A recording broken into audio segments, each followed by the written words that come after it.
देश आजाद हुआ 1947 के बाद।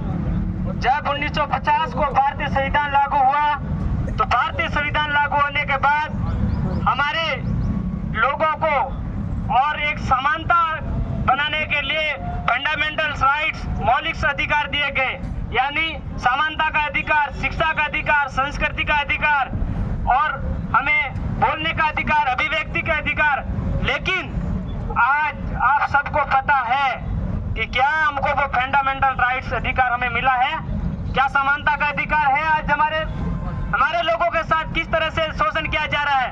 हमारे लोगों के साथ जब हम कानून के द्वार पे जाते हैं, हम न्याय की मांग करते हैं, जुडिशल के पास जाते हैं, तो हमारे साथ को जो जुडिशल में बैठे हुए लोग, सिस्टम में बैठे हुए लोग हमारे को न्याय देना नहीं चाहते हैं। ये आप और हम सब इस घटना के माध्यम से भी देख और समझ रहे हैं बहुत करीबी से। साथियों, ये पुलिस प्रशासन भी कोई दोषी नहीं है। इनके अंदर बैठा हुआ जो ऊपर सिस्टम है वो इस बात के लिए दोषी है। बेचारे जो पुलिस प्रशासन है वो कहते हैं ना कि एक जमाने में जो अंग्रेजों के समय में काला कानून होता था कि राजा कहता था कि ये दिन नहीं ये रात है, तो प्रजा को भी कहना था, भले दिन नहीं थी रात होती, लेकिन फिर भी प्रजा को कहना पड़ता कि हाँ सर ये दिन नहीं रात है। आज वही समय है। आज इस प्रजा को ऊपर से आदेश मिलता है कि आपको जहां धरना दिया जा रहा है, भले ही वो संवैधानिक है, वो उनके हक अधिकार की लड़ाई है, लेकिन उनको जिस तरह से हम ऊपर से आपको आदेशित कर रहे हैं उसी रूप में आपको वहां जाके आपको डंडे लेके खड़े होना है और उन लोगों को रोकना है। तो आज इसी के तरह चल रहा है ये सारा सिस्टम। साथियों, मैं ज्यादा लंबी चौड़ी बात तो नहीं करूंगा, लेकिन ये लड़ाई कोई किसी एक कौम की या किसी एक जाति की या ये विशेष वर्ग की नहीं है। ये लड़ाई एक मानवतावाद की है, ये लड़ाई एक इंसानियत की है। इस इंसानियत की लड़ाई के लिए कोई एक विशेष वर्ग को इकट्ठा नहीं होना चाहिए था। ये पूरे इंसानियत में विश्वास रखता है, मानवता में विश्वास रखता है। उन सभी लोग मानववादी लोगों को, अगर आपके अंदर इंसानियत है, आपके अंदर मानवतावाद है, तो आपको इस धरने में शामिल होना चाहिए था। और हम लोग तो हमारा कोई जो हमारे जिस भाई के साथ शोषण हुआ है उससे कोई हमारा कोई ना तो रिश्ता है, ना हमारा उनसे कोई नाता है, ना हमारा कोई वो साथी है, लेकिन हम एक इंसानियत के नाते, मानवतावाद के नाते से हम कई किलोमीटर दूर से इस धरने में आए हैं। इस तरह से एक इंसानियत के साथ एक इस तरह बेदर्दी से घटना हो जाती है तो हमारा खून उबलता है, क्योंकि हम एक मानवतावादी प्रेम लोग हैं, हम प्रकृतिवादी लोग हैं।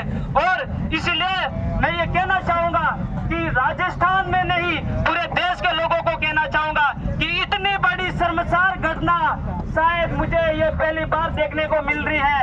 और इस घटना से हमको भी खुद को शर्मिंदा महसूस होना पड़ रहा है। तो वो जो कुकर्म करने वाले लोग हैं और ये जो शासन प्रशासन बैठे हैं, ये किसके इंतजार में बैठे हैं? क्यों हमको न्याय नहीं दे रहे? क्यों हमको मजबूर करना चाहते हैं? क्या हमको रोड पे बिठाना चाह रहे हैं? मैं ये कहना चाहता हूँ इस शासन प्रशासन से, हम लोग किसी को ना तो शासन प्रशासन को सीधे तौर पर हमको किसी को गलत नहीं ठहराना चाहते हैं, लेकिन आपको संविधान में आके आपको जो ये खाकी का जो आपको पावर मिला है, तो आपका इसको मिसयूज नहीं करना है, इसको दुरुपयोग नहीं करना है, इसको आपको उपयोग में करना है। मैं भले ही मुझे पता है कि 17 धाराओं में जो मुकदमा बनाया गया है, लेकिन उस मुकदमे को एक कागज में सिमट के रखा है हमको दिखाने के लिए कि देखिए हमने एक 17 धाराओं में इनके विरोध में हमने एक्शन लिया है, हमने कार्रवाई करी है, लेकिन उसको एक भी धरातल पर इम्प्लीमेंट नहीं किया है।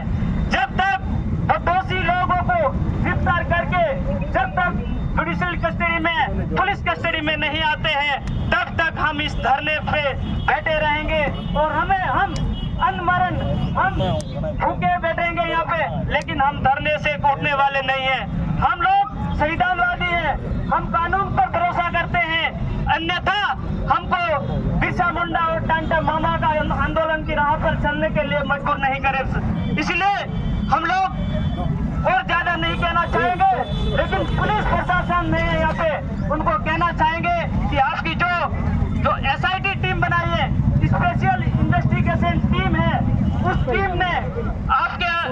टीम ने क्या क्या काम किया है, उनको दोषियों को कहां तक आप उनको अरेस्ट करके लाए हैं, वो हमारे बीच में आके हमारे को अवगत करवाए। और हमारे जो समाज के जो आगेविन लोग हैं, जो हमारे समाज के जागरूक लोग हैं, वे यहाँ सारे बैठे हैं।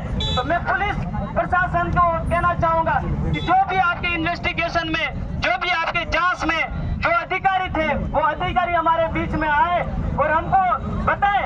और उसके बाद भी अगर फिर भी हमको सिर्फ आश्वासित नहीं करना है, हमको उनको जो दोषी हैं उनको गिरफ्तार करना होगा, अन्यथा ये धरना यहाँ तक नहीं।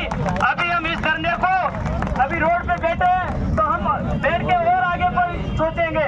तो मैं ज्यादा मेरी बात को नहीं करते हुए मैं मेरी वाणी को यहीं विराम करना चाहता हूँ।